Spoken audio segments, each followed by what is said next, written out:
اللهم صل على رسولك سيدنا وسفينا مولانا محمد آمين. ربي زدني علما ربي زدني علما ربي زدني علما وارزقني فهما ربي يسر ولا تعسر ربي تميم بالخير يا فتاح يا فتاح يا فتاح برحمتك يا ارحم الراحمين اللهم اني اسالك علما وافيا ورزقا சொல்லலாமா? واسعا. இங்க நான் சொன்னா அவ செய்யவே மாட்டாங்க, அந்த நிலைப்பாடு ஏற்படுத்தலாமா? தயவு கூர்ந்து சொல்லுகிறோம், இந்த இரண்டு விஷயத்துடன் மிக முக்கியமான மூன்றாவது விஷயம் இஹ்லாஸோடு பயணித்தல் வேண்டும். இஹ்லாஸ் முக்கியமா? இஹ்லாஸ்னா என்ன? ஹாலிசன் முஹ்லிசன் லில்லாஹ், அல்லாஹ்விற்காகத்தான் நான் செய்கிறேன் என்ற மனநிலை ஆழமாக பதிந்திருத்தல் வேண்டும். யோசிச்சு பாருங்க, என்னைக்கா யோசிச்சிருக்கீங்களா தவாஃப் என்ன அமலா? இப்ப அமல் நடக்கிறோமா?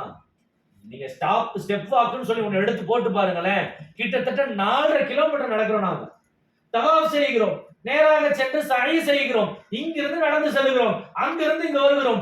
கிட்டத்தட்ட ஒரு உம்ரா நடைபெறுவதற்கு 4 மணி நேரம் என்ன செய்யறோம்? நடக்க மட்டும் செய்கிறோம். நடக்கிறதுல என்னப்பா அமலு? தக்பீரை கட்டினேன், ருக்கு செய்தேன், சஜ்தா செய்தேன், அல்லாஹ்வின் சமூகத்தில் ஏதோ செயல் இருக்கிறது என்பதாக சொல்லலாம். வெறும் நட மட்டும் அமலுக்கான காரணம் என்ன? ஏன்னா அல்லாஹ் இருக்கிறான் நடந்தாங்க இப்ராஹிம் அலைஹிஸ்ஸலாம். ஏன்னா தண்ணி தர அல்லாஹ் இருக்கிறான்னு சொல்லி நடந்தாங்க ஹாஜரா அலைஹிஸ்ஸலாம். அல்லாஹ் இருக்கிறான் என் தேவையை பூர்த்தி செய்ய என்று அல்லாஹ்வின் சமூகத்தில் மட்டும் இஹ்லாஸாக இருந்தவர்களுக்கான வெளிப்பாடு தான் மக்கா. இஹ்லாஸா இருந்தாங்க, அல்லாஹ் இருக்கிறான் போதும்பா, இவ்வளவு கஷ்டம் அல்லாஹ் இருக்கிறான் போதும், என்னை இப்படி ஆகின கேவலம் அல்லாஹ் இருக்கிறான், என் சமூகத்தில் இப்படி நிக்கிற அல்லாஹ் இருக்கிறான் என்று அல்லாஹ்வை மட்டும் உயர்ந்தவர்களாக கருதியவர்களுடைய நிலைப்பாடை கண்ணில் காட்டுவது தான் உம்ராவுடைய அசல் அம்சம். அதை பார்க்கத்தான் வந்திருக்கும். இங்க வந்து இஹ்லாஸ் இல்லாம இருக்க முடியுமா? இஹ்லாஸ் இல்லாம நடக்கலாமா? கண்ணியவான்களே, 3 விஷயம் உங்களுடைய அமல்கள் மக்பூலியத் ஆக்கப்படுவதற்காக சொல்லப்படுபவைகள். 1, சகோதரத்துவத்தை பேணுங்கள்.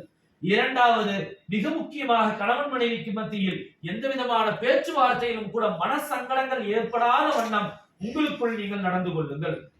3வது, மிக முக்கியமான பேஸ்மெண்ட், இஹ்லாஸோடு நடைபெறுங்கள். நம்முடைய வீட்டுக்கு விருந்தாளியாக வந்திருக்கிற நல்லோர்களே, அல்லாஹ் சுப்ஹானஹு வ தஆலா என்றென்றும் அவருடைய அருளையும் அன்பையும் தொடர்ந்து நம் மீது பொழியட்டுமாக. ரொம்ப ஆர்வத்தோடு நம்ம மக்காவை பார்க்கணும் அப்படின்னு வந்தோம். ரொம்ப ஆசையோட ஆர்வத்தோட இங்க வந்து பார்த்தோம் அப்படின்னா நம்ம நினைச்சதெல்லாம் தலைகீழ இருக்கு. அப்படிதானே? பக்கத்துலயே ரூம் இருக்கும், எட்டி பிடிச்சிடலாம் காப்பத்துள்ளாவ. இந்த கால் இங்க வச்சா ரூம், அந்த கால் அங்க வச்சா காப்பத்துள்ளா அப்படின்னு தான் நம்ம நினைச்சோம். நிறைய நம்ம காசு கொடுத்து வந்துடும், நம்ம ஊர் காசுக்கு அது அதிகம். அல்லாஹ் சுப்ஹானஹு வ தஆலா சில நன்மைகளை பெறுவதற்கு சிரமங்களை மேற்கொள்ளணும். சில கஷ்டங்களை மேற்கொண்டால் சில நன்மைகள் கிடைக்கும். அப்ப உம்ராவே இவ்வளவு சிரமம் அப்படின்னா, நம்ம போன மாசம் ஹஜ்ஜுக்கு அனுப்பி வச்சுமா, ஹாஜிகள் எவ்வளவு சிரமப்பட்டிருப்பாங்க, எவ்வளவு கஷ்டப்பட்டிருப்பாங்க, எத்தனை பேர் மௌத்தாயிருக்காங்க. இப்போ வெயிலுக்கெல்லாம் முடிகிற காலம், வெயில் கிட்டத்தட்ட மழை நம்ம நல்ல நேரம் மழை பெஞ்சிச்சு எடுத்துருவேன். அப்போ சிரமம் என்பதுதான் சொர்க்கம். ஒரே ஒரு அல்லாஹ்வை ஈமான் கொண்ட ஒரு மனிதர், அவர் வியாபாரத்திற்காக கடல்ல பயணமாகி கொண்டிருக்கிறார். வியாபார பொருள் எல்லாம் வாங்கிட்டு மீண்டும் கப்பல் ஏறி பயணமாகி வந்துட்டு இருக்கார். ஊர்ல வித்து காசாகணும் அப்படின்னு. கடுமையான புயல் காத்து அடிக்குது, கடுமையான புயல், கடல் எல்லாம் கொந்தளிக்குது, கப்பல் எல்லாம் சாய்ந்து விடுமோ அப்படிங்கிற அச்சத்தோடு போய் கொண்டிருக்கிற நேரம் அவர் அல்லாஹ்கிட்ட ஒரு துவா செய்கிறார். நல்லா கேளுங்க, செய்கிறார். மீண்டும் உயிரோடு நான் வந்து என் வீட்டுக்கு நாட்டுக்கு போயிட்டேன் அப்படின்னா, என் பேர்ல இருக்கிற ஒரு வீடு ஊர்ல இருக்கு, என் பேர்ல இருக்க ஒரு வீடு, 1 கோடி ரூபாய் போகக்கூடிய ஒரு வீடு, அந்த வீட்டை நான் வித்து அல்லாஹ்வுக்கு சதக்கா கொடுத்துட்றேன் அப்படின்னு என்ன பண்ணாரு. அப்படியே நாம நியத்து வச்சு வந்தோம். எனக்கு ஒரு உம்ரா, எங்க அம்மாவுக்கு ஒரு உம்ரா, அத்தாவுக்கு ஒரு உம்ரா, எங்க ஊருக்கு ஒரு உம்ரா, அஜயத்துக்கு ஒரு உம்ரா, பள்ளிவாசல் கட்டுறாங்க அதுக்கு ஒரு உம்ரா, எங்க மாமியாருக்கு ஒரு உம்ரா, நாத்தனாருக்கு, இப்படியே பார்த்தா இங்க 2 உம்ராக்கு மேல வண்டி ஓட மாட்டேங்குது. இருக்குல்ல. இப்ப இவங்கெல்லாம் நம்ம அழைச்சி போல நம்ம போயிருப்போமா? பஸ் ஏறு விரட்டுறாங்களா இல்லையா? நம்ம போயிருப்போமா? எவ்வளவு சிரமம், எவ்வளவு செலவுகள். ஜேர்தானுக்கு போனா எவ்வளவு செலவு, ஆயிஷா மஸ்ஜிதுக்கு போனா போயிட்டு வர்றதுக்கு ஒரு ஆளுக்கு மட்டும் 15-20 ரூபாய் செலவு. 4 பேர் போனா இதெல்லாம் அவங்க கம்பெனியே எடுத்துக்கிட்டாங்க, செலவு பொறுப்பெல்லாம் அவங்க எடுத்துக்கிட்டாங்க. 5 உம்ராங்கிறது பெரிய பெரிய சாதனை. அவங்க ரெடியா இருக்காங்க அழைச்சிட்டு போறதுக்கு. ஆனா நாம எப்படி, கால் வலிக்குது, கை வலிக்குது, தலை வலிக்குது, காய்ச்சல் வந்துருச்சு, நாம ஒன்றும் ரெடி ஆகல. இப்படி அவர் நியத்து பண்ணி என்ன பண்ணிட்டாரு, துவா செஞ்சார் அல்லாஹ்கிட்ட, நான் ஊரில் இருக்கிற ஒரு வீட்டை விற்று அல்லாஹ்வுடைய வழியில் நான் சதகா பண்ணிடுறேன் அப்படின்னு. கொஞ்ச நேரம் பார்த்தா மலைகள் குறைஞ்சி காற்றுகள் குறைஞ்சி நார்மலான சீதோசனம் ஆயிடுச்சு. நல்ல விதமாக ஊருக்கு வந்து சேர்ந்துட்டாங்க. நியத்து என்ன வச்சாரு? ஊரில் இருக்க வீட்டை விற்று சதகா கொடுத்துறேன் அப்படின்ட்டு.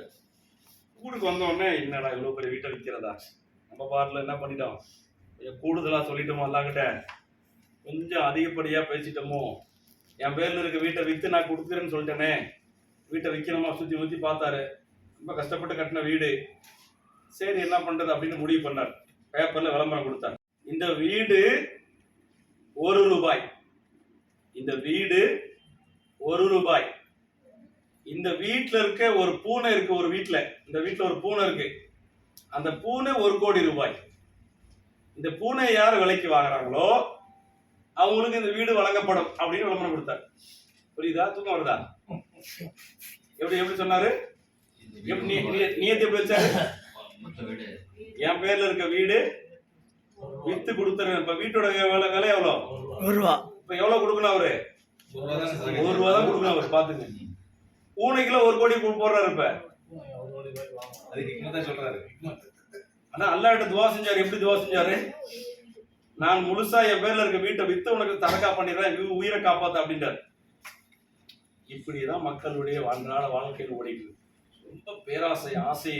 மக்கள் நல்லா சம்பாதிக்கிறாங்க, நல்லா செலவு பண்றாங்க. அதுல ஒரு பங்கு எடுத்து மார்க்கத்திற்காக செலவு பண்றாங்க.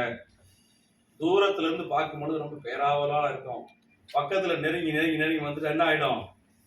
காபூத்துல்லா வந்து நமக்கு தாய் வீடு மாதிரி, அம்மா மாதிரி, நமக்கு தாய் மாதிரி. அழுத்து புலம்புல அம்மா கிட்ட எவ்வளவு அழுவணுமோ அழுவலாம். இந்த காபூத்துல்லா பத்தி அல்லாஹ் குர்ஆன்ல பக்கான்னு தான் சொல்றான். பக்கானா என்ன? அழுகிற இடம். அதிகமா மக்கள் யாரை பார்த்தாலும் அழுவாங்க. இப்போ இப்போ இப்போ அசர் தொலைல ஒருத்தர் பாகிஸ்தானி சத்தம் போட்டு கத்துறாரு. சத்தம் போட்டு அப்படி கத்துறேன், பாவத்தெல்லாம் அழிச்சிருங்க. போலீஸ்காரன் வந்தா என்ன கத்துற? யோ ஏன் அல்லாஹ்கிட்ட நான் கத்துவேன், நீ என்ன அப்படின்றா? அல்லாஹ் சண்டை போடுறான் போலீஸ்காரன். ஏன் அல்லாஹ் கிட்ட என் பாவத்தை நினைச்சு நான் கத்துறேன், நான் அழுவுறேன், நீ என்ன சத்தம் போடன்னு சொல்ற? என்னையா நீ யாரு? உருதுல பேசுற. அந்த மாதிரி தாய் வீடு நாம வந்திருக்கிறோம். தாய் வீட்டு சீதனத்தை அல்லாஹ் கொடுக்க தயாரா இருக்கிறோம். அப்ப தாய் பேச்சை கேட்டு நம்ம வாழணும். இப்ப இங்க கொஞ்சம் கூடுதல் குறைவு செஞ்சிட்டாலும் பரவாயில்ல, தாய் என்ன பண்ணிடுவாங்க? மன்னிச்சு ஏத்துட்டே இருக்கும். தாயோட பழக்கம் கொஞ்சம் கொஞ்சமா கூடுதலாச்சு, கொஞ்சம் குறைவாச்சு, கொஞ்சம் தாமதமாச்சு, கொஞ்சம் கால்வலி